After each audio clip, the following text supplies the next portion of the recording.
Hello guys, how are you? So here's the complete newspaper analysis of 16 to 20th May 2021. Let's start the session. Our first news is so news पे जाने से पहले मैं आपको बताऊंगा कि हमारा नया कोर्स लॉन्च हो चुका है आरएम 2021 फॉर सीएपीएफ। जिनको पूरी तैयारी करनी है सीएपीएफ की, भली पेपर 1 हो भली पेपर 2 हो, इसमें हमारा कंप्लीट कोर्स है आरएम 2021 में। इसमें पेपर 1 के भी सारा वीडियो लेक्चर है और पेपर 2 के भी सारे वीडियो लेक्चर हैं, तो इसको ले सकता है। बहुत अच्छा कोर्स है और जितने भी टॉपर्स हैं या जो बच्चे ऑलरेडी सेलेक्टेड हैं, जो सीनियर सेलेक्टेड हैं, वही लोग इसमें पढ़ाएंगे। तो इसमें पेपर 1 पेपर 2 के हमने टेस्ट सीरीज तक इंक्लूड कर दी है, तो इसमें टेस्ट सीरीज भी इंक्लूड है। उसके लिए आपको अदर कोई चार्ज नहीं है। यहाँ तक कि जो करंट अफेयर्स की बुकलेट हम इशू करेंगे एग्जाम से पहले, वो भी इसमें हमने डाल दी है। तो एक कंप्लीट कोर्स है, इसके बाद आपको कुछ लेने की ज़रूरत नहीं है। और ये जो भी जिसको डाउट है वो इस पर इंक्वायरी कर सकता है। इसकी फ़ीस हमने नॉमिनल रखी हुई है, 7499 इसकी फ़ीस है। और इस पर अगर मेरा कोड आप लगा देंगे शिवम 10, तो आपको 10% का डिस्काउंट मिल जाएगा इसके ऊपर। तो शिवम 10 यूज़ कीजिएगा भरपूर। ये आप चेक करेंगे तो बाकी सबके लिए 7499 ही है। ये हमने शिवम 10 का जिक्र कहीं करा ही नहीं है, केवल जो मेरे स्टूडेंट्स हैं जो मेरे से पढ़ रहे हैं केवल ये उनके लिए शिवम 10। तो इससे आपको पूरा 750 का ऑफ हो जाएगा, इतने रुपये का सीधे ऑफ हो जाएगा। तो आप शिवम 10 का भरपूर यूज़ कर सकते हैं। ठीक है, हम अपने आप इस न्यूज़ की तरफ चलते हैं। 2 दिन से, ये 4 दिन से इसीलिए न्यूज़ नहीं आ रही थी क्योंकि हमारे यहाँ लाइट नहीं थी, तो इस वजह से न्यूज़ नहीं बन पाई। कोई नहीं, क्यों नहीं थी लाइट? क्योंकि इसकी वजह से, क्योंकि मैं मुंबई में रहता हूँ। तो मुंबई में साइक्लोन आ गया। आपको सबसे ज़्यादा जो क्वेश्चन बनते हैं, भले साइक्लोन आया हो या ना आया हो, लेकिन सबसे ज़्यादा क्वेश्चन यूपीएससी का फेवरेट टॉपिक है साइक्लोन। तो इसलिए आज हम साइक्लोन को 0 टू ऊपर हाई सब कुछ कंप्लीट करने वाले हैं। उसका स्टैटिक पोर्शन भी, उसका बेसिक पोर्शन भी, और जो एग्जाम में पूछा जाएगा वो भी। तो ये साइक्लोन का सबसे पहले नाम आपको पता ही है, तौकते करके नाम है इसका। किसने रखा, कैसे रखा, वो भी एक अलग है, उससे भी सवाल पूछे जाते हैं कि ये नाम कौन रखता है। ये कभी हम किसी का नाम आपने सुना है, कैटरीना भी एक साइक्लोन है, कैटरीना एक साइक्लोन का नाम है। तो हर बार साइक्लोन किसे बोलते हैं, टोर्नेडो किसे बोलते हैं, हरिकेन, विली विली, ये सारा आज हम पढ़ेंगे। तो अभी आपको जो मैं बताता चाह रहा हूँ बस आप पढ़ते जाइए कि नया तौकते करके एक साइक्लोन आया इंडिया की तरफ। ये स्टार्ट हुआ था केरला से, कर्नाटक, महाराष्ट्र, गुजरात, और ये अब सीधे सीधे नई दिल्ली से निकलते हुए अब ये वेस्ट बंगाल की तरफ पहुंचने वाला है। तो ऐसे पूरा घूमता हुआ जा रहा है। और यही इसके अगले दिन ये जब हमारे यहाँ साइक्लोन आ गया, तो इसके बाद ये न्यूज़ आई थी कि 2 टॉर्नेडो स्ट्राइक चाइना। तो अब टॉर्नेडो क्या चीज़ है, तो ये दोनों न्यूज़ को मैं एक साथ ही पढ़ाऊंगा कि साइक्लोन क्या है और टॉर्नेडो क्या है। तो आप लोग परेशान ना हो, ये दोनों न्यूज़ इंटरकनेक्टेड ही हैं लगभग लगभग। ठीक है, तो अब मैं सबसे पहले स्टैटिक आपको पढ़ा देता हूँ। साइक्लोन क्या है, ये मेरे नोट्स से है। ये नोट्स करीबन मेरे 7 साल पुराने नोट्स हैं, 7 साल पहले के नोट्स हैं, इसलिए आपको इतने बुरे कंडीशन में लगेंगे। मैंने चेंज नहीं करे, अब भी मैं इनसे ही पढ़ता हूँ, तो आप लोग भी इससे पढ़ सकते हैं, एकदम बेसिक नोट्स हैं। साइक्लोन, साइक्लोन क्या होता है याद रखिएगा, साइक्लोन वहीं बनता है जहां लो प्रेशर होता है सेंटर में। सेंटर में जहां लो प्रेशर होगा, एक चीज सबसे बेसिक फॉर्म यही है, भली साइक्लोन नॉर्दर्न हेमिस्फीयर में बने या सदर्न हेमिस्फीयर में बने, कहीं पे भी बने, साइक्लोन अगर बनेगा तो उसके सेंटर में हमेशा लो प्रेशर होगा, याद रखिएगा। क्योंकि जो विंड फ्लो करती है, जब बारिश आती है, बारिश हो, विंड हो, कैसे फ्लो करेगी, हाई प्रेशर से लो प्रेशर की तरफ विंड फ्लो करती है। तो बाहर से, जब बाहर है हमारा हाई प्रेशर और अंदर है हमारा लो प्रेशर, तब ऐसे विंड हमारी इधर फ्लो करती है अंदर की तरफ। इसी से साइक्लोन फॉर्मेशन होता है। पहला सवाल तो यही है कि साइक्लोन का सेंटर जो होता है हमेशा लो प्रेशर होता है। ठीक है, isobars are formed in concentric shape. तो ये आइसोबार्स हैं। आइसोबार्स क्या है, जहां प्रेशर कांस्टेंट है। आइसोबार का मतलब क्या है, जहां प्रेशर कांस्टेंट है, याद रखिएगा। आइसोबार का मीनिंग क्या होता है, आइसोबार जहां प्रेशर कांस्टेंट है। प्रेशर हम बार से नापते हैं, बार क्या है, बार जो है वो प्रेशर की यूनिट का नाम है, इसीलिए आइसोबार। आइसो मतलब स्टैटिक, बार मतलब प्रेशर की यूनिट। तो जहां प्रेशर हमारा कांस्टेंट है या जहां हमारा प्रेशर स्टैटिक है उसे हम बोलते हैं आइसोबार। तो आइसोबार जो यहाँ फॉर्म्ड होते हैं वो कंसेंट्रिक शेप में होते हैं, गोल गोल शेप में होते हैं। आप ये देख पाएंगे जो शेप है ये कंसेंट्रिक शेप में है। ठीक है, पहला सवाल तो ये बनता है लो प्रेशर वाला, आपको ये पता होना चाहिए, मैंने बता दिया।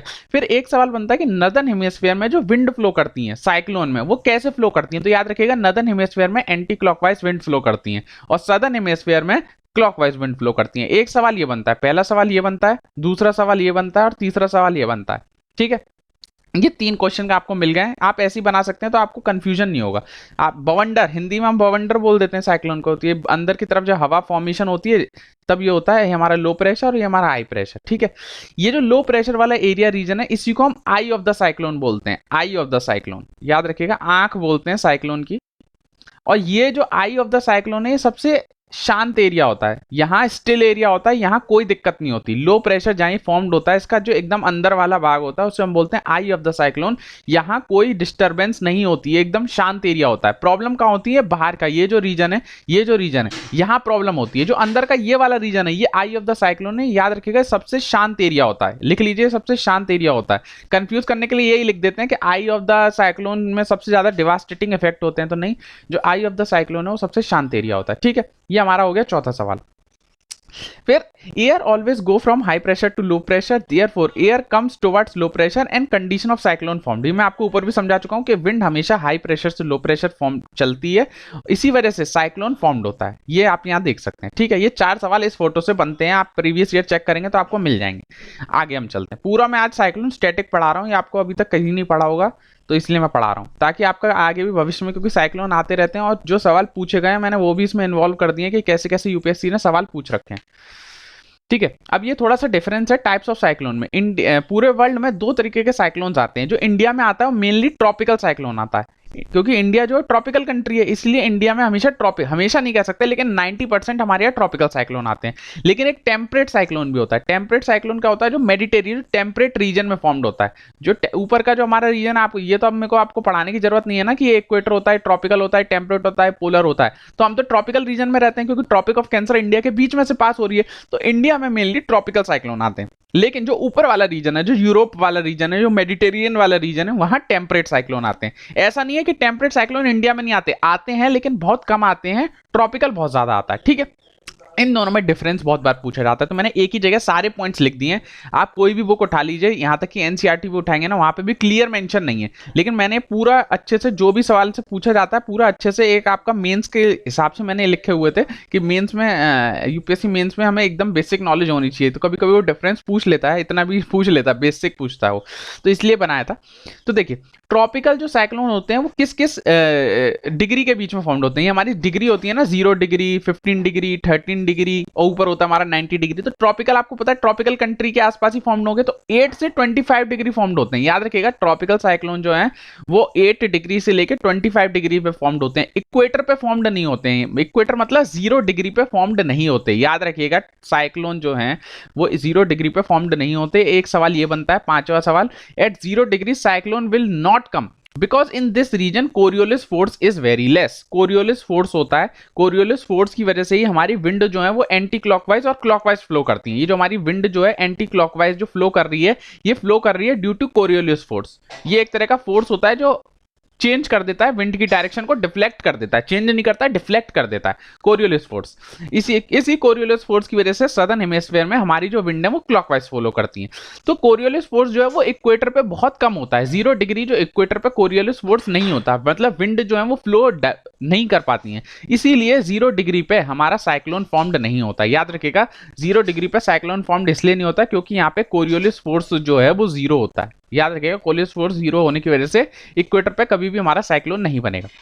जो टेम्परेट है वो 35 से 65 डिग्री के बीच में साइक्लोन आता है। ठीक है, जो ट्रॉपिकल साइक्लोन है वो केवल पानी में आता है, कम इन वाटर ओनली। याद रखिएगा, ट्रॉपिकल साइक्लोन जो है वो केवल पानी में आता है, और जो टेम्परेट साइक्लोन है वो लैंड पे भी आ जाता है और पानी पे भी आ जाता है। ये दोनों जगह फॉर्म्ड होता है। फॉर्मेशन की बात चल रही है, ऐसा नहीं है कि ट्रॉपिकल साइक्लोन अभी तो देखिए जमीन पे आ गया था।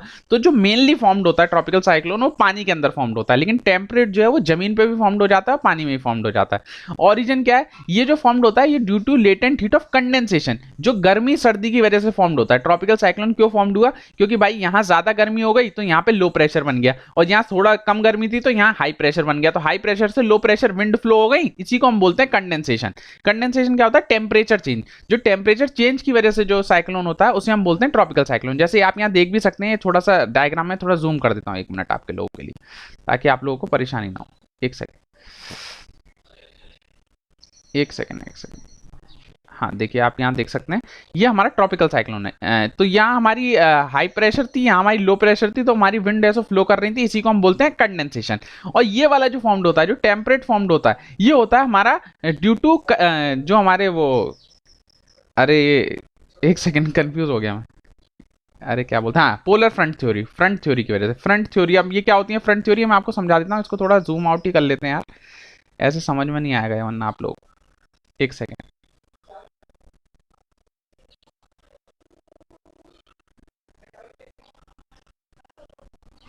एक सेकेंड।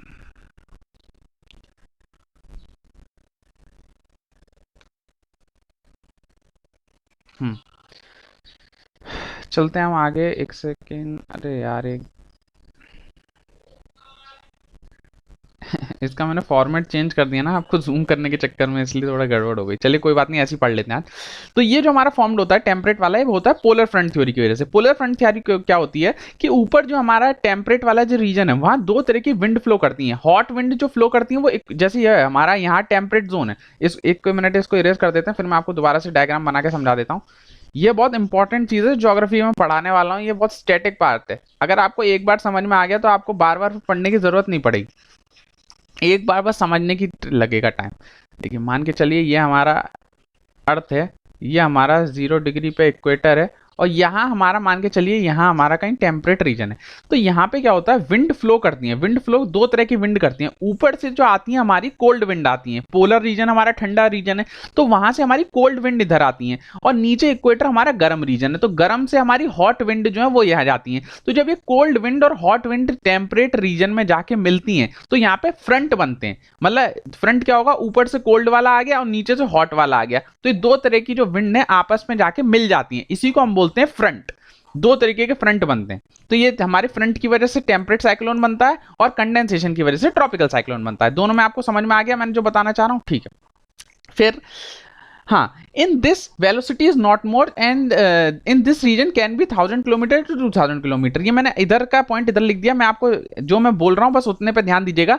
जो टेम्परेट रीजन है वहां पे वेलोसिटी, जो हवा की स्पीड है वो ज्यादा नहीं होती है। याद रखिएगा टेम्परेट में वेलोसिटी जो है हवा की वो कम होती है। किसके कम, ट्रॉपिकल में। ट्रॉपिकल में जो स्पीड होती है हवा की, विंड की, वो बहुत ज्यादा होती है। याद रखिएगा दोनों में यही दिक्कत है कि कहाँ कम होती है कहाँ ज्यादा होती है। तो ट्रॉपिकल में विंड की स्पीड ज्यादा होती है, टेम्परेट में विंड की स्पीड कम होती है। याद रखिएगा, वेरी वेरी इंपॉर्टेंट है, ठीक है।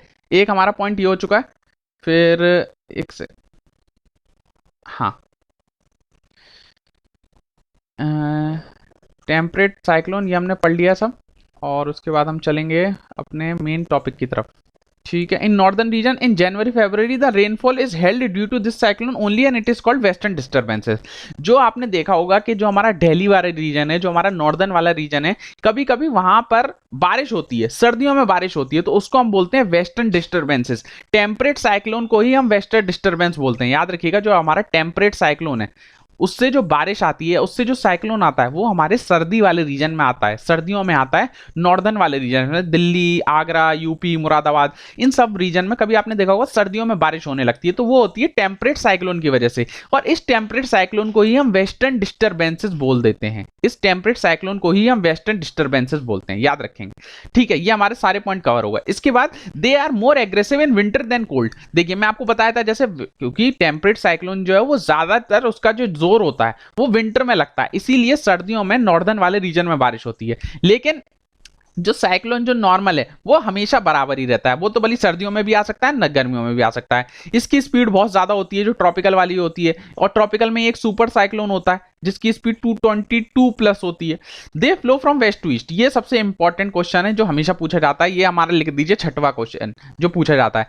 जो टेम्परेट साइक्लोन है वो वेस्ट टू ईस्ट फ्लो करता है। जैसे यहाँ हमारी मेडिटेरियन कंट्री और यहाँ हमारा इंडिया है, तो ये वेस्ट टू ईस्ट फ्लो करता है। लेकिन जो साइक्लोन है, जो हमारा ट्रॉपिकल साइक्लोन है, वो ईस्ट टू वेस्ट फ्लो करता है। यहाँ लिखा है ना, ईस्ट टू वेस्ट फ्लो करता है। इसकी स्पीड इतनी होती है, काम की नहीं है।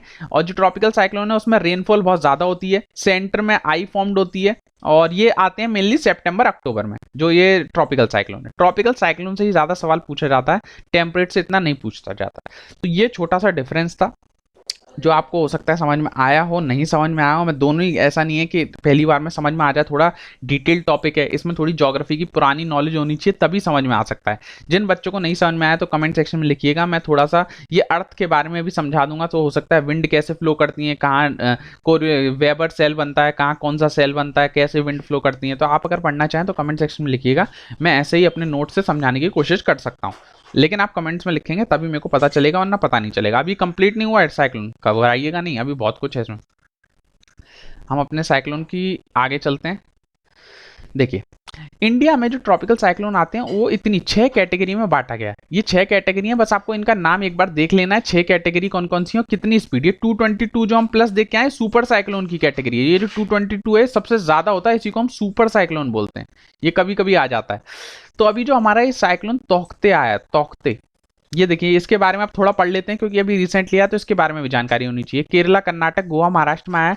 इसका नाम जो है वो म्यांमार ने रखा है। याद रखिएगा इस बार जो तौकते का जो ट्रॉपिकल साइक्लोन है उसका जो नाम है वो म्यांमार ने रखा है। इसका मतलब होता है गैको। गैको एक छिपकली का नाम है जो वोकल लेजार्ड है। वोकल लेजार्ड जो चिल्लाती है, छिपकली। तो जो तौकते है वो एक गैको का नाम है जो एक वोकल लिजार्ड है बर्मीज लैंग्वेज में। तो आपको याद होना चाहिए तौकते। जैसे एक बार बांग्लादेश ने एक नाम रखा था साइक्लोन का जो स्नेक के ऊपर था, तो ऐसे हर कंट्री अपना अपना नाम रखती है। कैसे रखती है वो भी मैं बताऊंगा। तो इस बार म्यांमार ने क्यों रखा है ये भी मैं बताऊंगा। तो म्यांमार ने इस बार तौकते का नाम रखा है जिसका मतलब है गैको, जिसका गैको का मतलब है जो एक वहां की छिपकली है। ये जो है ट्रॉपिकल साइक्लोन है जो प्री मानसून पोस्ट मानसून कभी भी आ सकता है, ये काम की चीज नहीं है। इसको जो it has weekend into a very severe cyclonic storm, ये वेरी सीवियर कैटेगरी का है। वेरी सीवियर देखिए ये वाली कैटेगरी है, 5th नंबर की जो कैटेगरी है वो वेरी सीवियर साइक्लोनिक स्टॉर्म। तो ये वाली कैटेगरी का स्टॉर्म था, सुपर साइक्लोन नहीं था, ये वेरी साइक्लोन था, वेरी सीवियर। और आईएमडी ने इसको पहले से बता दिया था इतनी फिन डिस्प्ले चलेगी, और ये स्पीड लिख रही है। तो स्पीड जो है वो यही वाली है, इतना काम का नहीं है जो मैं बता रहा हूँ। एक तो ये पॉइंट इंपॉर्टेंट है और ये पहला वाला इंपॉर्टेंट है। ये 2 पॉइंट इसमें बहुत इंपॉर्टेंट है। आगे चलते हैं। ठीक है, ये वही फोटो दोबारा लग गया, कोई बात नहीं। नेमिंग ऑफ ट्रॉपिकल साइक्लोन, तो इनका नाम कौन रखता है ट्रॉपिकल साइक्लोन का? तो वर्ल्ड मेट्रोलॉजिकल ऑर्गेनाइजेशन एक WMO है, उसमें 13 मेंबर हैं। जो हमारा नॉर्थ इंडियन ओशन रीजन है, इंडियन ओशन में जब भी साइक्लोन आता है तो 13 कंट्री हैं WMO के अंदर। तो 13 कंट्री ने अपने नाम दे रखे हैं। तो एक एक बार सारी कंट्री अपना नाम रखती हैं। तो याद रखिएगा वर्ल्ड WMO में 13 मेंबर्स हैं। 13 मेंबर कौन से होंगे? जो इंडियन ओशन को टच कर रही होंगी कंट्रियां। तो बांग्लादेश, इंडिया, मालदीव, म्यांमार, ये सारी वो कंट्रियां जो इंडियन ओशन के आसपास की कंट्री हैं। तो ये जो क्या करती हैं, ये अपने अपने नाम भेजती हैं WMO को, और WMO सबका नाम एक एक बार रखना चालू कर देता है। तो ये सिंपल सी बात है। इंडिया में जो नाम भेजती है वो IMD भेजती है, जो किस मिनिस्ट्री के अंदर आती है? मिनिस्ट्री ऑफ अर्थ साइंस के अंदर आती है। तो आपको ये चीज भी पता होनी चाहिए, जो इंडिया की तरफ से जो नाम जाएगा वो IMD भेजेगी, जो मिनिस्ट्री ऑफ अर्थ साइंस के अंदर आती है। किसमें नाम भेजते हैं? तो वर्ल्ड मेट्रोलॉजिकल ऑर्गेनाइजेशन को नाम भेजते हैं, जिसके अंदर 13 कंट्रियां हैं। ठीक है, ये एक सवाल था जो पूछा जा चुका है UPSC सिविल सर्विस में इसी साल, मतलब 2020 का जो पेपर हुआ था इसी बार पूछा गया। तो पुराना क्वेश्चन नहीं है, इसी बार पूछा गया। इसको करने का तरीका कैसे था बस मैं वो बताऊंगा। देखिए इसमें पहला ऑप्शन था jet stream occur in northern hemisphere only northern hemisphere में होती हैं, ये ऐसा बोल रहा है। तो भाई ये तो पहला डाउटफुल क्वेश्चन हो गया। जहां ये एकदम एक्सट्रीम स्टेटमेंट बोलता है UPSC, ओनली, बट, इफ, तो ये एक्सट्रीम स्टेटमेंट है। तो इसे हम डाउटफुल कैटेगरी में रखते हैं कि हमें इसके बारे में भाई कुछ जानकारी नहीं है, हम तो गधे हैं, जेट स्ट्रीम के बारे में हमें नहीं पता। दूसरा only some cyclone develop N I, तो ये तो भाई गलत स्टेटमेंट। मैं आपको ऊपर ही पढ़ा के आया हूं, कोई भी साइक्लोन होगा जहां लो प्रेशर अंदर बन रहा है तो उसके अंदर आई तो बनेगी ही बनेगी। साइक्लोन का मतलब ही क्या? बवंडर। तो बीच में आई तो फॉर्म्ड होगी, भले नदर्न हेमिस्फीयर में बने, सदर्न हेमिस्फीयर में बने। तो 2 स्टेटमेंट हो गया गलत कि सारे हमारे साइक्लोन में आई होती है। तो जहां जहां 2 है उसे तो काट दीजिए, वो तो हमारा सही हो नहीं सकता। अब हमारे पास देखिए क्या बचा, 1 and 3 ओनली। तो इसका मतलब 1 तो दोनों में, इसका मतलब 1 ऑप्शन तो हमारा सही है। ठीक, ओनली सम, हाँ, the temperature inside N I of a cyclone is nearly 10 degree centigrade lesser than that of the surrounding. तो ये तो हमारा गलत है कि भाई ऐसा नहीं हो सकता। तो जो टेम्परेचर है इनसाइड द साइक्लोन वो 10 डिग्री कम नहीं होता, 10 डिग्री ज्यादा होता है, 10 डिग्री वार्म होता है, 10 डिग्री कम नहीं होता है। तो ये हो गया हमारा ये। तो ये हमारा 3 स्टेटमेंट जो है वो गलत है। तो हमारा 1 ओनली इसका आंसर हो जाएगा। तो ऐसे इस सवाल को करना था, सिंपल सवाल था, इसमें कुछ सोचने की जरूरत नहीं थी। या इसमें हमने क्या गलती कर दी हो, इसमें मैंने आपको ये बताया कि jet stream occur in the northern hemisphere only, तो एकदम सही बात है। ठीक है, जेट स्ट्रीम जो है नॉर्दर्न हेमिस्फीयर में भी बनती है और सदर्न हेमिस्फीयर में भी बनती है, लेकिन यहाँ लिख रहा है ओनली। अब ये 1, 2 जो स्टेटमेंट है ये दोनों आपको लग सकते हैं कि ये गलत हैं, लेकिन इसमें हमें अब एकदम सही वाला चूज करना है। ये थोड़ा टिपिकल क्वेश्चन था, जैसे बाद में लड़ाई झगड़ा भी हो गया था इस क्वेश्चन के लिए, क्योंकि इसमें दोनों स्टेटमेंट जो है वो थोड़े गलत थे और बच्चों ने फिर हल्ले मचा दिए थे कि भाई ऐसा नहीं, कोई एक क्वेश्चन को सही कह रहा था, कोई क्वेश्चन को दूसरे को सही कह रहा था। जो ऑफिशियल इसका आंसर आया था, जो क्या कहते हैं विभाग की तरफ से जो आता है वो यही था 1 ओनली, जो मैंने आपको पढ़ाया। तो यही इसका आंसर माना जाएगा। बहुत लोगों ने बहुत जवाब दिए हैं तो वो मानने की जरूरत नहीं है, जो मैं बता रहा हूँ वही सही। ठीक है, आगे चलते हैं। ये देखिए ये जेट स्ट्रीम्स हैं जो जेट स्ट्रीम फ्लो हो रही है, तो भाई ये नॉर्दर्न हेमिस्फीयर में थोड़ी फ्लो हो रही है, तो वेस्टर्न सादर्न हेमिस्फीयर में भी फ्लो हो रही है, तो ये तो स्टेटमेंट वैसे ही गलत हो गया जो इसमें बोल रहा है कि जेट स्ट्रीम केवल नॉर्दर्न हेमिस्फीयर में आती है। तो इसलिए बच्चे कह रहे थे कि भाई वन स्टेटमेंट गलत होगा, तो वन स्टेटमेंट गलत होगा, वन स्टेटमेंट गलत होगा, फिर ये तीसरा स्टेटमेंट भी गलत होगा, तो बहुत लोगों का आंसर टू ओनली भी है। तो इसमें आप लोग और देख के बता सकते हैं कि वन ओनली इसका आंसर होगा या टू ओनली। मैं जो टिक करके आया था वो टू ओनली टिक करके आया था। तो इसमें बहुत बच्चे डाउट में थे कि कैसे सर बोल रहे हैं, क्योंकि जेट स्ट्रीम जो है वो भी दोनों तरफ चलती हैं, और साइक्लोन जो है only some cyclone develop N I, थोड़ी है सारे साइक्लोन आई डेवलप करते हैं, तो दोनों में कॉन्ट्रडिक्शन था। तो ये थोड़ा डाउटफुल क्वेश्चन था, लेकिन इसीलिए पूछा गया, इसलिए मैंने आपको बता दिया। क्योंकि ये जो आप देख रहे हैं फोटो, ये जेट स्ट्रीम का ही है। जेट स्ट्रीम कुछ नहीं होती, हॉरिजॉन्टल विंड होती है, जो हॉरिजॉन्टल विंड फ्लो करती हैं उसी को हम बोलते हैं जेट स्ट्रीम। तो ये आपके एनसीईआरटी का ही पिक है, एनसीईआरटी का ही पिक है। इसमें देखिए जेट स्ट्रीम जो है वो ऊपर नॉर्दर्न हेमिस्फीयर में भी फ्लो कर रही है और सदर्न हेमिस्फीयर में भी फ्लो कर रही है, तो ऐसे वो क्वेश्चन गलत हो रहा था। ठीक है, तो ये हमारा जो थी था मैंने बता दिया जैसे भी था। आगे चलते हैं, ये आज आपका पूरा कंप्लीट हो चुका है साइक्लोन का। फिर भी बहुत बच्चों को अगर समझ में ना आया हो तो मेरे को कमेंट सेक्शन में लिखिएगा, मैं फिर से समझा दूंगा।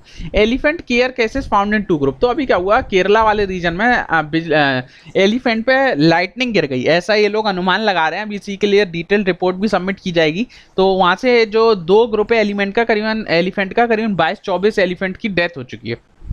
जो तो ये न्यूज़ थी अपने काम का। ये सवाल पूछा गया था इसी बार के सिविल सर्विस में, पूछा गया 2020 में। तो मैं आपको सोचा एलिफेंट के बारे में, ये भाई जो मैं आपको पढ़ा रहा हूँ वो यूपीएससी के फेवरेट टॉपिक्स हैं। साइक्लोन फेवरेट टॉपिक है उसका, एलिफेंट फेवरेट टॉपिक है, टाइगर उसका फेवरेट टॉपिक है, और एनवायरमेंट के 2-3 टॉपिक हैं जो फेवरेट टॉपिक है, उनसे वो हर साल सवाल पूछता है, फिर पूछा जाएगा। तो इसलिए आपको पता होना चाहिए इस सवाल को कैसे करना था। देखिए इस सवाल में बस आपको ये पता होना था कि सबसे ज्यादा एलिफेंट कहाँ पाए जाते हैं। भाई सबसे ज्यादा टाइगर कहाँ पाए जाते हैं, मैंने कितनी बार आपसे पूछा एमपी में, ऐसी मैंने कितनी बार आपसे पूछा कि सबसे ज्यादा टाइगर एलिफेंट कहाँ पाए जाते हैं। बस जिस बच्चे को ये पता था कि सबसे ज्यादा एलिफेंट कहाँ पाए जाते हैं उसके लिए ये सवाल जो है वो हल हुआ था, और उसे कुछ याद ही नहीं करना था। देखिए कैसे करना था। The leader of an elephant group is a female. ये बात एकदम सही थी, मेरे को पता थी क्योंकि डिस्कवरी में देखता था तो उस पर बात बताई जाती थी। तो ये मान के चलिए आपको नहीं पता, इसको हम डाउटफुल कैटेगरी में रखते हैं। The maximum gestation period can be 22 month. Can be 22 month, कि 22 मंथ हो सकता है, कैन बी। हाँ भाई ये कैन बी मतलब हो भी सकता है नहीं भी हो सकता है, इसका मतलब ये ऑप्शन सही होगा 2, क्योंकि वो बोल दिया कैन बी, हो भी सकता है नहीं भी हो सकता। सही बात है, कभी 22, भाई ये तो प्रेगनेंसी का मामला है, कहीं 22 मंथ में भी हो जाएगी, कहीं 24 मंथ में भी हो जाएगी। तो ये स्टेटमेंट ठीक है, 2 statement. An elephant can normally go on carving till the age of 40 years only. चलिए इसके बारे में हमें कोई जानकारी नहीं। तीसरे पॉइंट के बारे में हम इसे डाउटफुल में रख देते हैं। Among the states in India the highest elephant population is in Kerala. तो ये स्टेटमेंट एकदम गलत था कि हाईएस्ट पॉपुलेशन जो है एलिफेंट की वो केरला में नहीं है, वो कर्नाटक में है। बस यही एक स्टेटमेंट आपको पकड़ना था। तो फोर्थ स्टेटमेंट इससे गलत हो जाएगा। तो फोर्थ स्टेटमेंट जहां जहां है उसको उड़ा दीजिए। फोर्थ स्टेटमेंट आपने उड़ा दिया, आपको पता है 2 ऑप्शन एकदम सही है, तो 3 ऑप्शन सही हो नहीं सकता, तो 1 और 2 इसका आंसर है।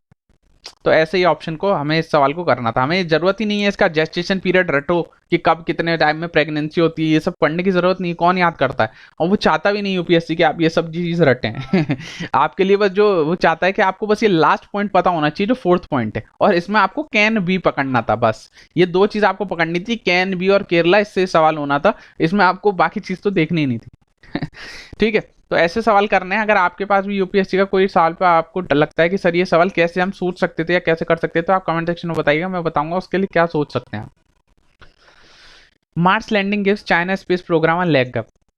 तो आपको मैंने पढ़ाया था पिछले महीने कि मार्स मिशन भेजा है चाइना ने। जो मिशन जो है जो मार्स पे वो लैंडिंग करेगा, उसका नाम भी मैंने आपको बताया था, तियानवान करके इन्होंने नाम रखा था, तियानवान 1। तो उसने लैंडिंग कर दिया, तो बहुत अच्छी बात है। तो ये चाइना का जो है तीसरी कंट्री बन चुकी है जिसने मार्स पे अपने रोवर की लैंडिंग कराई है। तो बस आपको ये एक चीज बस इसका नाम पता होना चाहिए कि तियानवान 1 जो चाइना का लैंडर रोवर था जो सक्सेसफुली लैंड कर गया है मार्स की धरती पर, लो रोवर एंड लैंडर ये। और दूसरा ऑप्शन क्या पूछा जाएगा, चाइना जो कौन सी कंट्री है, चाइना पहली कंट्री है जिसने ये करा है, नहीं, चाइना जो तीसरी कंट्री है। यूएस और रशिया ये ऑलरेडी वहां पहुंच चुके हैं, मार्स की जमीन पे इन्होंने रख चुका है, लेकिन चाइना जो है 3rd कंट्री है। इंडिया जो है मार्स मिशन कर चुका है, Mars mission in the form कि हमने मार्स के चारों तरफ चक्कर लगा दिया, लेकिन अभी हमारा लैंडर रोवर जो है वो मार्स की धरती पे टच नहीं हो पाया, ठीक है, लेकिन चाइना ने टच करवा दिया है। तो ये बस आपको इसका नाम पता होना चाहिए, तियानवान 1, और इसके बारे में कुछ जानकारी की जरूरत नहीं है। चाइना जो 3rd कंट्री है, बस ये पूछा जाएगा और कुछ नहीं पूछ सकते इससे वो लोग। आगे चलते हैं। ये चेंगी 4 क्या चीज है आप बताएंगे आज मेरे को। चेंगी 4 इसमें पूछा गया, व्हाट इज चेंगी 4। मैं कल बताता हूँ इसके बारे में। GST council to convene on May 28। तो जीएसटी काउंसिल की मीटिंग होती रहती है, क्वार्टरली मीटिंग होती है, इन लोग क्वार्टरली मीटिंग करते हैं। तो अपने काम का नहीं है, इन्होंने क्या डिस्कशन लिया कोविड-19 से रिलेटेड सब फालतू चीजें, अपने काम का ये। जीएसटी काउंसिल को हेड कौन करता है? यूनियन फाइनेंस मिनिस्टर जो निर्मला सीतारमण जी हैं इस समय, वो इसको हेड करेंगी। जो जीएसटी काउंसिल की मीटिंग है इसमें अदर मेंबर्स भी होते हैं, जैसे अदर स्टेट के जो फाइनेंस मिनिस्टर होंगे वो भी इसका पार्ट होंगे। और वाइस चेयरमैन कौन होता है? जो अदर स्टेट के फाइनेंस मिनिस्टर होते हैं उन्हीं में से कोई एक होता है, और स्टेट के सारे फाइनेंस मिनिस्टर इसके पार्ट होते हैं। इसमें वोटिंग के तहत डिसीजन लिया जाता है। डिसीजन कब होगा? जब 75% लोग हाँ बोल देंगे। 100 में से जब 75% लोग हाँ बोल देंगे तभी जीएसटी काउंसिल में मीटिंग में फैसला लिया जाएगा। इसमें ज्यादा पावर जो है वो स्टेट के पास है। वेट परसेंटेज की फॉर्म में 2/3 जो वेट है वोटिंग का वो स्टेट के पास है, और 1/3 जो है वो सेंटर के पास है। ये क्यों बनाई थी जीएसटी काउंसिल ऐसी? ताकि कोऑपरेटिव फेडरलिज्म बन सके। कोऑपरेटिव फेडरलिज्म ये वर्ड याद कर लीजिए, आप अपने कभी भी ऐसे में यूज कर सकते हैं कोऑपरेटिव फेडरलिज्म, ताकि सेंटर और स्टेट का रिलेशन जो है वो मजबूत किया जा सके। नीति आयोग भी इसीलिए फॉर्म हुई थी ताकि कोऑपरेटिव फेडरलिज्म का हम बढ़ावा दे सकें। कोऑपरेटिव फेडरलिज्म का मतलब क्या होता है? सेंटर और स्टेट की मधुमता, रिलेशन अच्छे करो। तो इसीलिए कोऑपरेटिव फेडरलिज्म के लिए तहत ये जीएसटी काउंसिल का ऐसे वोटिंग स्ट्रेंथ को बनाया गया। ठीक है, ये इससे सवाल पूछा गया। आगे चलते हैं। Positive mother should continue kangaroo care. तो ये कोविड-19 में पॉजिटिव मदर, ये एक जो वर्ड है कंगारू केयर, कंगारू केयर, तो इसका क्या मतलब है? आपसे बस ये पूछा जा सकता है कंगारू मदर क्या है, केयर क्या है। तो कंगारू केयर की जो शुरुआत है ये कोलंबिया से हुई है। एक सवाल, क्योंकि ये मैं इतना इंपॉर्टेंट नहीं समझता था, लेकिन यहाँ लिख ही दिया इन्होंने कि kangaroo mother care initially developed in Colombia. इसमें क्या होता है? जैसे कंगारू को आपने देखा होगा कि वो अपने बच्चे को छाती से लगा के रखती है अपनी माँ, तो वही केयर जो है वो हमें प्री इन्फेंट बेबी, जो हमारे नन्हे बच्चे हैं, उनको दिखानी चाहिए। उनकी माँ को ऐसा ही केयर करनी चाहिए अपने बच्चों के लिए। तो कंगारू केयर का मतलब आप समझ गए होंगे, जैसे कंगारू अपने बेटे को पॉकेट में रखता है, अगर आपने कंगारू को कभी देखा है, तो वैसे ही माँ को अपने बेटे को बच्चों को रखना चाहिए। यूजली होना प्री टर्म इन्फेंट, जो वक्त से पहले बच्चे पैदा हो जाते हैं, उनके लिए तो खासकर ये मेथोडोलॉजी बहुत अच्छी है। तो बस आपको कंगारू केयर का मतलब पता होना चाहिए, इससे ज्यादा और पढ़ने की जरूरत नहीं है। UNSC calls for end to violence in Gaza. तो ये इजराइल पैलेस्टीन वाला इशू है, मैं ऑलरेडी डिटेल में एक्सप्लेन कर चुका हूं, तो अब मैं यहाँ नहीं बताऊंगा। इजराइल पैलेस्टीन, जिन बच्चों को, जो नए बच्चे हैं, वो जस्ट इससे प्रीवियस वीडियो देखेंगे तो उसे पूरा मैंने अच्छे से एक्सप्लेन करा है इजराइल पैलेस्टीन का इशू। तो ये सारी बात जो है यूएनएससी में चली गई है। तो यूएनएससी क्या चीज है वो हम पढ़ लेते हैं। यूएनएससी है यूनाइटेड नेशन की सिक्योरिटी काउंसिल। जो आपसे पूछा जाएगा सिक्योरिटी काउंसिल में कितने मेंबर होते हैं, तो टोटल 15 मेंबर होते हैं। सबसे पहले सवाल ये बनेगी, 1945 में इसका गठन हुआ था। तो इसमें 5 परमानेंट मेंबर हैं, 10 जो है वो नॉन परमानेंट मेंबर हैं। तो जो 5 परमानेंट मेंबर हैं, इन पांचों के पास वीटो पावर है। वीटो इन द सेंस कि अगर इनमें से पांचों में से कोई एक जना भी मना कर देगा तो वो फैसला नहीं लिया जाएगा। लेकिन 10 जो नॉन परमानेंट मेंबर हैं वो 200 साल के लिए बनते हैं, 10 मेंबर जो हैं वो 2-2 साल के लिए बनते हैं। इंडिया जो है वो अभी यूएनएससी का नॉन परमानेंट मेंबर है। याद रखिएगा, इंडिया जो है वो यूएनएससी का नॉन परमानेंट मेंबर है, जो 2-2 साल के लिए अपॉइंट किए जाते हैं। बस इससे यही पूछा जाएगा इसका काम क्या है यूनाइटेड नेशन सिक्योरिटी काउंसिल का, ताकि इंटरनेशनल, एक चीज याद रखिएगा, इंटरनेशनल पीस एंड स्टेबिलिटी को कायम किया जा सके। याद रखिएगा, इंटरनेशनल पीस स्टेबिलिटी को कायम रखने के लिए यूएनएससी का गठन किया गया है। टोटल 15 मेंबर हैं, 5 जो हैं वो परमानेंट मेंबर हैं जो कभी हटते नहीं है, जिनके पास वीटो पावर है। 10 जो है वो नॉन परमानेंट मेंबर हैं, 2-2 साल के लिए अपॉइंट किए जा सकते हैं। इंडिया जो है रिसेंटली यूएनएससी का नॉन परमानेंट मेंबर है। ठीक है, जो 10 मेंबर है इसमें से एक इंडिया भी है। ठीक, ये इससे पूछा जाएगा और कुछ नहीं। कब गठन हुआ है? 1945। इसका जो हेडक्वार्टर है वो क्या कहते हैं, यूएस में ही है, यूएसए में। ठीक, श्वेतिक डबल बैगल स्पिल्सोवा। तो ये न्यूज़ जो है वो गेम से इंपॉर्टेंट है। मैं वैसे गेम की न्यूज़ इंक्लूड नहीं करता, लेकिन इससे सवाल पूछे जाते हैं। जो टेनिस वेनिस होते हैं या जितने भी विंबलडन होते हैं, इनसे सवाल पूछे जाते हैं। तो ये अभी फ्रेंच ओपन जीत चुकी हैं, यही जो है ये इटालियन ओपन भी जीती हैं। तो इटालियन ओपन भी इस साल का इन्होंने ही जीता है, और फ्रेंच ओपन भी इस साल का इन्होंने ही जीता है। तो इनका नाम आपको याद रखना पड़ेगा, ईगा स्वितेक। ईगा स्वितेक इनका नाम है। ये चेक की ये प्लेयर हैं। तो इस बार इन्होंने दोनों चीज को जीत लिया है। जो हमारा फ्रेंच ओपन है वो भी इन्होंने जीता है, और जो हमारा इटालियन ओपन है वो भी इन्होंने जीता है। और इन्होंने किसको पीछे करा है? Karolina Pliskova. यही हर बार जीतती थी। कैरोलिना का तो आपने नाम सुना होगा, इनको हटा के ये 19 साल की है मात्र, तो इन्होंने बहुत अच्छा टाइटल जीत लिया है। तो दोनों चीजों में पॉलिश टीनेजर ईगा स्वितेक, तो बस आपको इनका नाम याद होना चाहिए। और इन्होंने जो जीता है ये वाला जो इटालियन ओपन जीता है, ये तो मतलब जो कैरोलिना है इनको एक भी पॉइंट स्कोर ही नहीं करने दिया, 6-0 से ही जीत लिया। 45 मिनट के अंदर मात्र 6-0 से डिफेंड कर दिया, एक भी पॉइंट अपोजिशन पार्टी नहीं बना पाई। तो इनका नाम जो है, बस आप नाम याद रखेंगे कि इन्होंने कौन कौन से टाइटल इस साल के जीते हैं बस। ये वोमेन कैटेगरी। और मेंस में तो भाई एक ही नाम है, नडाल।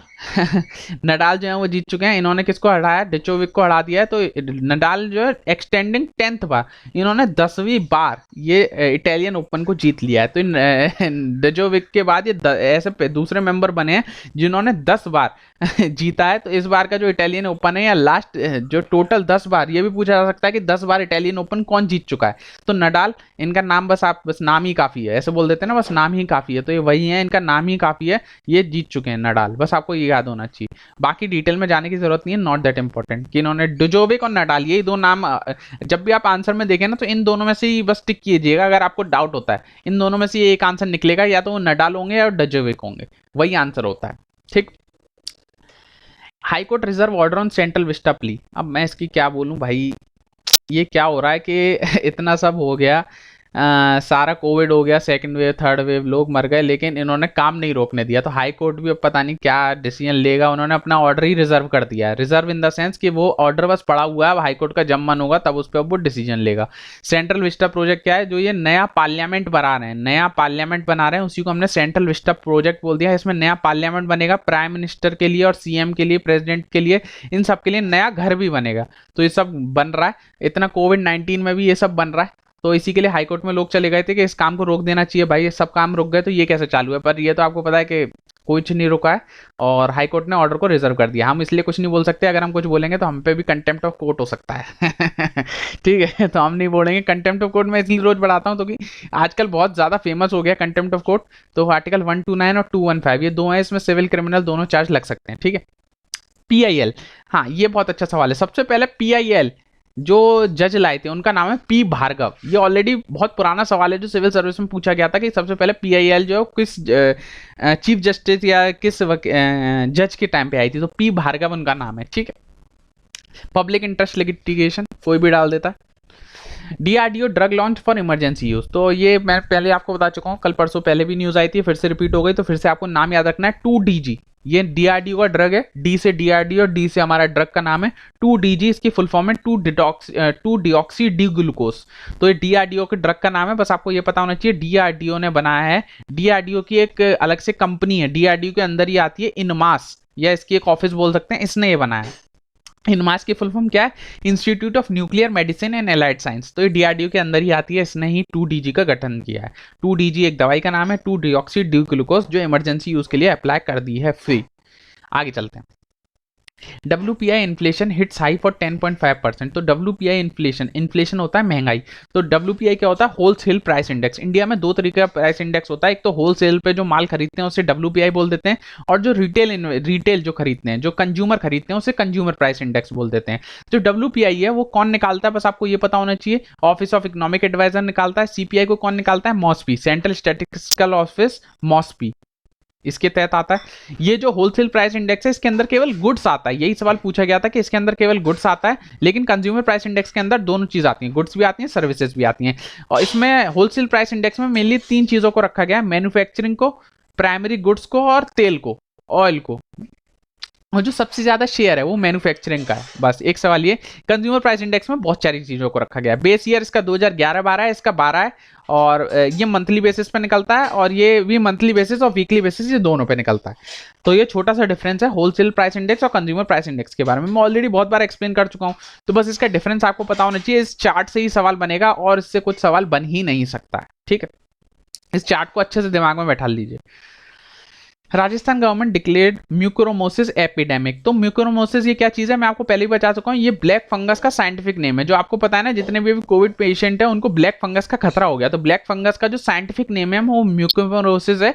इसको राजस्थान गवर्नमेंट ने एपिडेमिक घोषित कर दिया है। तो एपिडेमिक क्या होता है, पेंडेमिक क्या होता है, एंडेमिक क्या होता है, ये बहुत डिफरेंस है। जैसे हमारा जो कोविड है वो क्या होगा, कोविड जो है वो एक पेंडेमिक डिजीज है, याद रखिएगा, कोविड इज अ पेंडेमिक, उसे पेंडेमिक बनाया गया है। लेकिन ये जो म्यूकोमरोसिस है इसे एपिडेमिक बनाया गया है, एपिडेमिक। तो दोनों में क्या डिफरेंस है, ये वर्ड जो आप पढ़ते हैं पेंडेमिक एंडेमिक, ये थोड़ा पढ़ लेते हैं। तो एंडेमिक क्या होता है कि आपका कोई एक ही हमारी कोई कंट्री है, उसमें पूरे कंट्री में अगर कोई डिसीज फैलता है उसको हम बोल देते हैं एंडेमिक। अगर किसी कंट्री में, केवल बस एक कंट्री में कोई डिजीज फैला हुआ है या किसी एक रीजन में वो डिजीज कंट्री में फैला हुआ है पूरे में, उसको बोलते हैं एंडेमिक। लेकिन अगर किसी कंट्री के किसी पर्टिकुलर सिटी में या किसी पर्टिकुलर डिस्ट्रिक्ट में या किसी पर्टिकुलर स्टेट में अगर वो डिजीज फैला है, जैसे मान के चलिए हमारा साउथ अफ्रीका है, तो साउथ अफ्रीका के केवल ये वाले रीजन जो वेनेजुएला पैराग्वे ये वाला जो रीजन है केवल यही डिजीज है, तो इसको बोल देते हैं हम एपिडेमिक। तो एपिडेमिक घोषित किया गया है, मतलब राजस्थान में ही मेनली ये जो हमारा ब्लैक फंगस है ज्यादा पाया जा रहा है, इसीलिए बस राजस्थान गवर्नमेंट ने ही इसको एपिडेमिक घोषित किया है। अगर ये पूरे इंडिया में अगर ये फैल जाएगा बहुत हाई लेवल पे तो वो एंडेमिक घोषित कर देगी सेंट्रल गवर्नमेंट, लेकिन राज्य सरकार ने इसे एपिडेमिक घोषित किया है। क्यों? क्योंकि ये इंडिया के केवल एक स्टेट में फैला हुआ है, इसीलिए इसे एपिडेमिक घोषित किया गया है। जो हमारा कोरोना वायरस है वो पेंडेमिक है भाई, सब जगह पूरे वर्ल्ड में भर गया है। स्पोरेडिक क्या होता है, केवल बहुत नाम मात्र के लिए कोई एक डिजीज कहीं इक्का दुक्का है उसको हम बोल देते हैं स्पोरेडिक। तो ये छोटा सा डिफरेंस था, क्या एंडेमिक होता है, क्या स्पोरेडिक होता है, क्या पेंडेमिक होता है, तो मैंने सब आपको बता दिया ताकि आप जब कोई डिजीज अगर भविष्य में आती है तो आपको कंफ्यूजन ना हो। ठीक है, आगे चलते हैं। Interpretation why impede a just social order. तो ये बात क्या हो रही है भाई, अभी ये बात हो रही है मराठा रिजर्वेशन के बारे में, ये रोट यही आ जाता है मराठा रिजर्वेशन के बारे में। तो 5 जज बैठे थे, उसमें से क्या बोले, 5 जज का इसमें स्टेटमेंट लिख रहा है। First the court held that the Maratha community did not constitute a socially and educationally backward class. उसमें से एक जज बोला जो मराठा जो कम्युनिटी है ना तो वो सोशली बैकवर्ड है ना वो एजुकेशनली बैकवर्ड है। मैं नहीं बोल रहा हूँ, ये इनका जजमेंट है भाई, कोई मेरे पे ना बोले कि सर आप बोल रहे हो। तो ये जो जजमेंट है बस मैं वही पढ़ रहा हूँ, पहले जज ने ये बोला। दूसरे जज ने बोला कि ये जो मराठा रिजर्वेशन अगर हम देंगे तो 50% की जो कैटेगरी है वो इसको एक्सीड कर जाएगा, तो 50% की कैटेगरी को हम एक्सीड नहीं कर सकते हैं क्योंकि इंदिरा साहनी का हमारे पास जजमेंट है। तीसरे और चौथे जज बोले the court held that state government had no interdependent power to declare a group as a backward class. ये बहुत सही स्टेटमेंट बोले कि स्टेट गवर्नमेंट के पास ये पावर नहीं है कि वो किसी भी ग्रुप को बैकवर्ड क्लास की कैटेगरी में डाल सकें। ये पावर जो है वो सिंपल प्रेसिडेंट ऑफ इंडिया के पास है, या हम और इसे क्लासिफाइड करें तो एनसीबीसी हमारी नई कमीशन का गठन हुआ था, national commission of backward class. इसका गठन 102 कॉन्स्टिट्यूशनल अमेंडमेंट एक्ट से हुआ था अंडर आर्टिकल 342A। अब एनसीबीसी ही डिसाइड करेगी, एनसीबीसी डिसाइड करेगी और डिसाइड करके प्रेसिडेंट ऑफ इंडिया की राय लेगी और वो बताएगी कि इसको हमें इस ट्राइब को या इनको रिजर्वेशन देना चाहिए या नहीं देना चाहिए। तो एनसीबीसी ही डिसाइड कर सकती है इनडायरेक्टली। एनसीबीसी मतलब president of India, president of India मतलब council of minister, council of minister मतलब सेंट्रल गवर्नमेंट। तो सेंट्रल गवर्नमेंट ही डिसाइड कर सकती है कि किसको हमें डालना है किसको नहीं डालना है, स्टेट गवर्नमेंट के पास ये पावर नहीं है। तो जो 4-5 जज थे उनका अलग अलग डेफिनेशन में जो जजमेंट था मैंने आपको चारों पांचों को बताया जो आप यूज कर सकते हैं। पे एक ने बोला कि भाई सोशली और एजुकेशनली बैकवर्ड हम नहीं मानते इनको, ठीक है। दूसरा बोले कि 50% से ज्यादा नहीं होना चाहिए, ठीक है। तीसरे बोले कि भाई इस जो पावर है डिक्लेयर करने की किसी को बैकवर्ड वो सेंट्रल गवर्नमेंट के पास है ना कि स्टेट गवर्नमेंट के पास है। जो लास्ट के 2 जज हैं वो बोले run sharply smart values of equality and leader federalism. जो 5वें जज हैं वो तो केवल इक्वालिटी और फेडरलिज्म पे बोले, तो उनका आप लिख सकते हैं, ये तो कहीं भी आप यूज कर सकते हैं इक्वालिटी और फेडरलिज्म को। जो आपका दूसरे काम का चीज है वो एनसीबीसी के बारे में पढ़ लीजिएगा, यहाँ वही चीज लिखी हुई है। 102 कॉन्स्टिट्यूशन अमेंडमेंट एक्ट से हुआ है, 342A आर्टिकल में इसको ऐड किया गया है। 342A में ऐड किया गया है, स्टार्टिंग में नहीं था, इसे रिसेंटली ऐड किया गया है constitution amendment act. Indira Sahni का केस लिखा हुआ है यहाँ पे, आप पढ़ सकते हैं इंदिरा साहनी का केस, ये एनसीबीसी का लिखा हुआ है। तो जो भी था मैंने आपको डिटेल इसका पूरे का निचोड़ करके आपको बताया, ठीक है। आगे चलते हैं। 6 UNESCO heritage site added in India, तो 6 यूनेस्को की हेरिटेज साइट को ऐड किया गया है, ऐड किया जाएगा। तो बस आपको याद होना चाहिए गंगा घाट जो वाराणसी है उसको ऐड करेंगे, टेंपल ऑफ कंचीपुरम इनको ऐड करेंगे, सतपुरा टाइगर रिजर्व इसको ऐड करेंगे जो मध्य प्रदेश में has been added to UNESCO tentative list. अभी टेंटेटिव है तो ये अभी होगी भी नहीं होगी। Mister Patel said 6 of the 9 site submitted by the archaeological survey has been accepted by UNESCO. इन्होंने जो एक्सेप्ट करी थी 6 भेजी थी उसमें से 9 में से 6 साइट को एक्सेप्ट कर लिया यूनेस्को। तो अभी जब इसकी डिटेल आ जाएगी तो मैं आपको और बता दूंगा। The recently included proposal are the Maratha military architecture in Maharashtra, ये तो इसको ऐड किया गया है। Hire Benkal megalithic site in Karnataka, बेगाधात Lameta of Narmada valley in Madhya Pradesh, the 6 proposal were included in the list of 13। तो अब ये जब डिटेल आ जाएगा तो मैं आपको बता दूंगा, केवल आपको ये रफ ये 6 साइट्स का नाम याद होना चाहिए जो अभी टेंटेटिव हैं यूनेस्को की वर्ल्ड हेरिटेज साइट बनने के लिए। ठीक है, गंगा घाट इन वाराणसी बहुत सुंदर है, कोई जाके देखिएगा, वेरी वेरी सुंदर जगह। आगे चलते हैं। Centre raises subsidy on DAP fertiliser, no act for farmer. Centre ने सब्सिडी बढ़ा दी है, मतलब ज़्यादा से ज़्यादा पैसा आप सब्सिडी जो फार्मर खरीदते थे फर्टिलाइजर को मिलेगा, फार्मर को परेशान होने की जरूरत नहीं है। मैंने क्यों इंट्रोड्यूस करी है, बस इस एक वर्ड के लिए डीएपी आपसे पूछा जा सकता है, तो डीएपी की फुल फॉर्म में एक फर्टिलाइजर का नाम है डाई अमोनियम फॉस्फेट, इसी को हम डेफ फर्टिलाइजर बोल देते हैं। बस आपको इसका नाम याद होना चाहिए, डाई अमोनियम फॉस्फेट ये फर्टिलाइजर है। इसका बैग जो है 1200 रुपये मिलता है, उतने पे ही मिलता रहेगा। इसमें 500 रुपये की सब्सिडी भी मिलती है।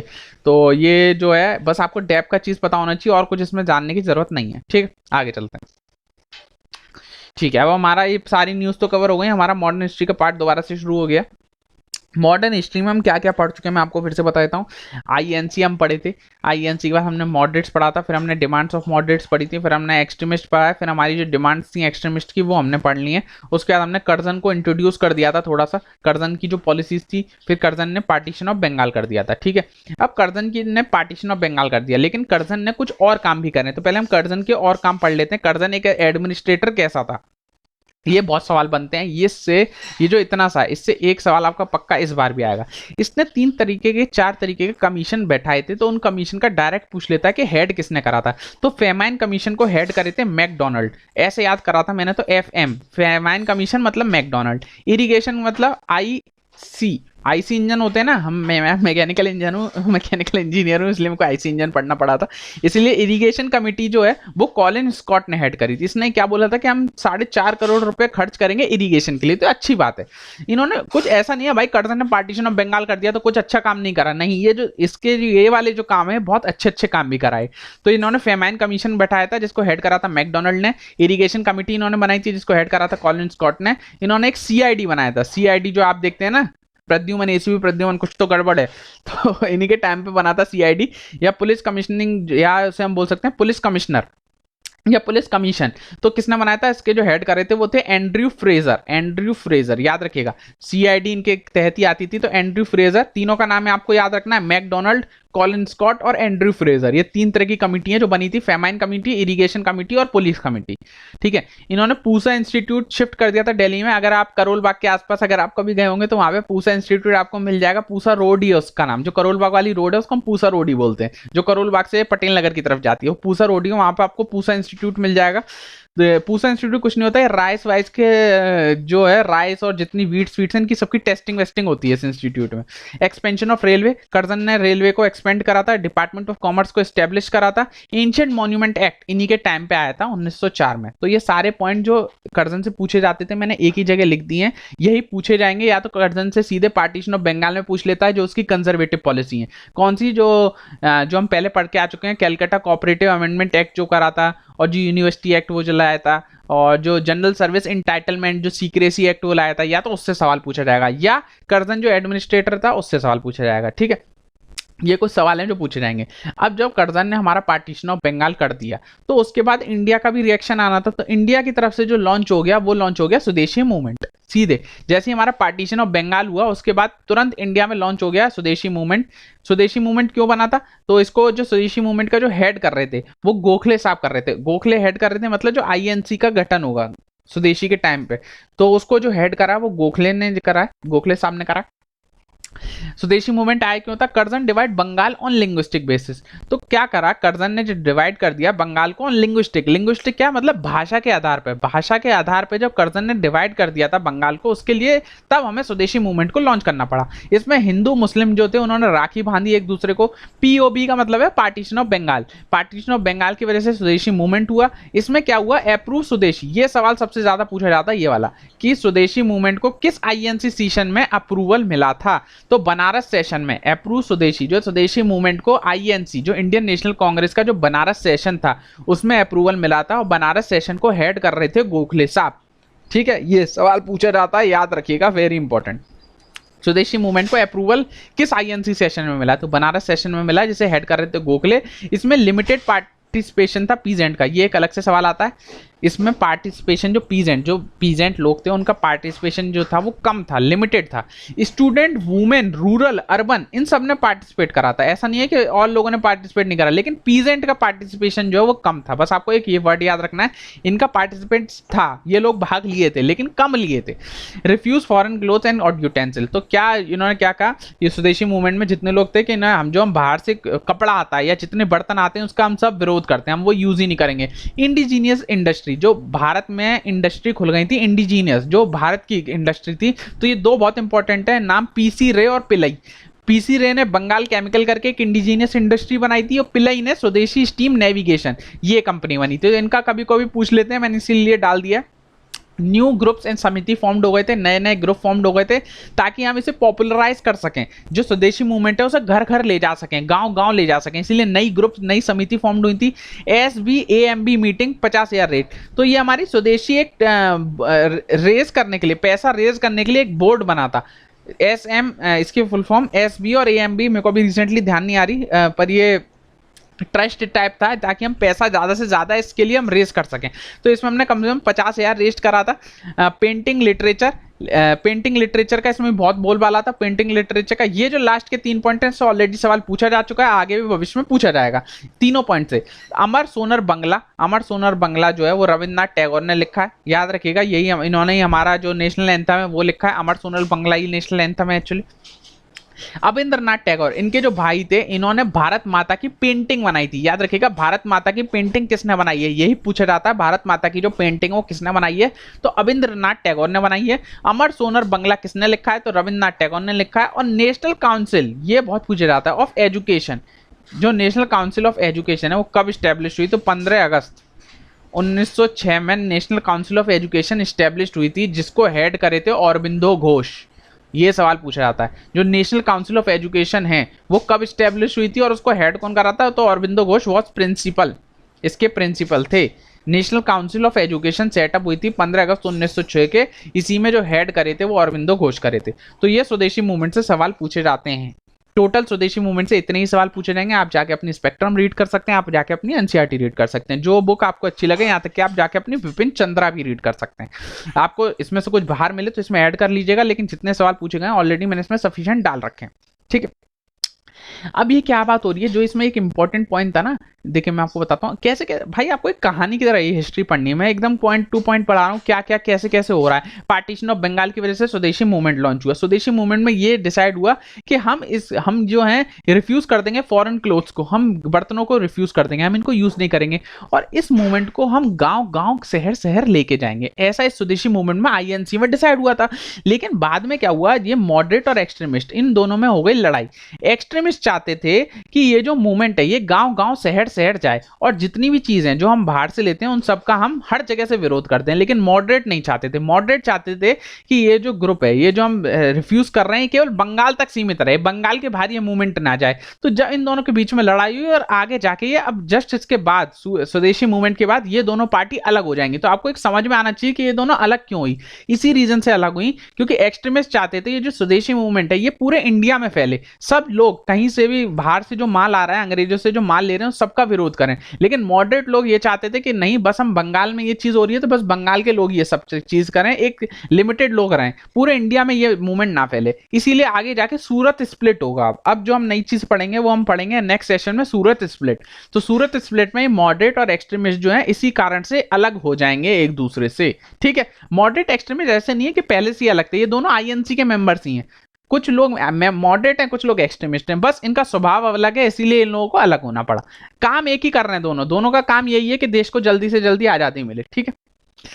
तो आज की न्यूज़ सारी कवर हो गई। I hope you like my lecture, और साइक्लोन भी आज मैंने अच्छे से समझा है। तो जो भी आप कमेंट सेक्शन में लिखिएगा, and also follow you can me on Instagram on shivam_tyagi_st, और also follow study fund on Telegram and Instagram, so you can get the latest update. जो नए बच्चे हैं प्लीज सब्सक्राइब करेंगे, जो पुराने वो लाइक शेयर तो कर ही सकते हैं। इतना बस हम आपसे चाहते हैं, एक लाइक एक शेयर तो फिर भी आप नहीं करेंगे, कम से कम एक लाइक तो दिया करिए जितने भी लोग देख रहे हैं।